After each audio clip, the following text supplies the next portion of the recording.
ప్రియులారా, బాగున్నారా? దేవుని వాక్యాన్ని క్రమంగా చదువుచున్నారా? ప్రార్థించుచున్నారా? నేటి ధ్యాన వాక్యం జెఫన్యా 3వ అధ్యాయము 15వ వచనం. ఇక మీదట మీకు అపాయము సంభవించదు.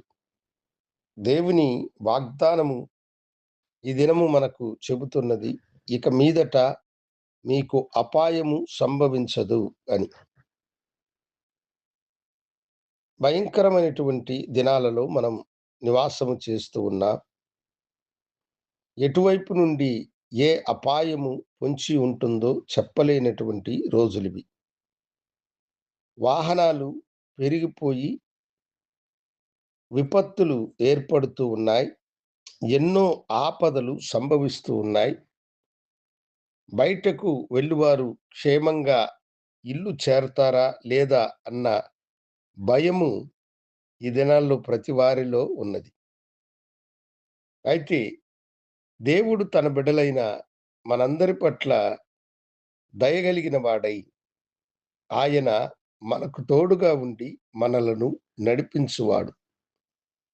అందుకనే ఆయన వాగ్దానం చెప్తున్నది, ఇక మీదట మీకు అపాయము సంభవించదు అని. ఒకవేళ ఇప్పటి వరకు నీవు ఎన్నో అపాయాలు నీకు కలిగి ఉండొచ్చు. చిన్న చిన్న యాక్సిడెంట్లతో నీవు బాధపడి ఉండొచ్చు.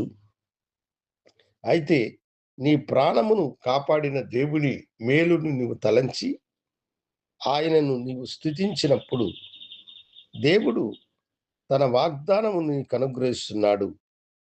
ఇక మీదట నీకు అపాయము సంభవించదు అని.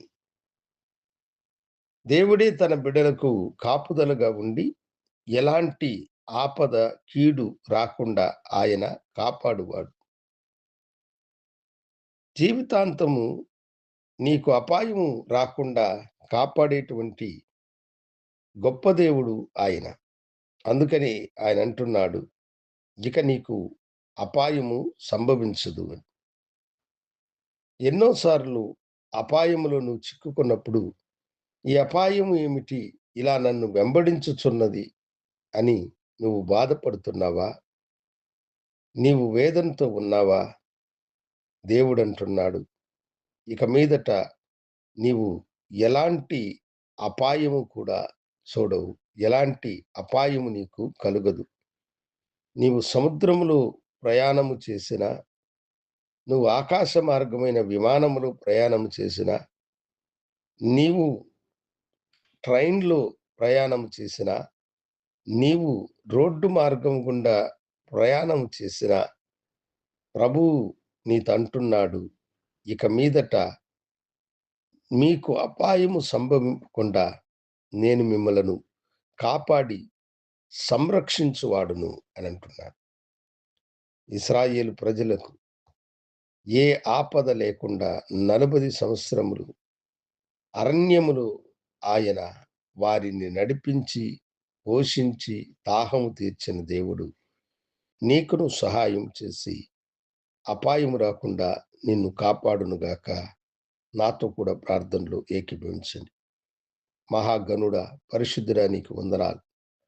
అపాయము ఇక నీకు సంభవించదన్న నీ వాగ్దాన ప్రకారం బిడలకి ఎలాంటి కీడు, అపాయము సంభవించకుండా కాపాడమని యేసు నామమున అడిగి వేడుకొంచున్నాను తండ్రి. ఆమేన్. శుభోదయం. ప్రభు మిమ్మలను దీవించును గాక.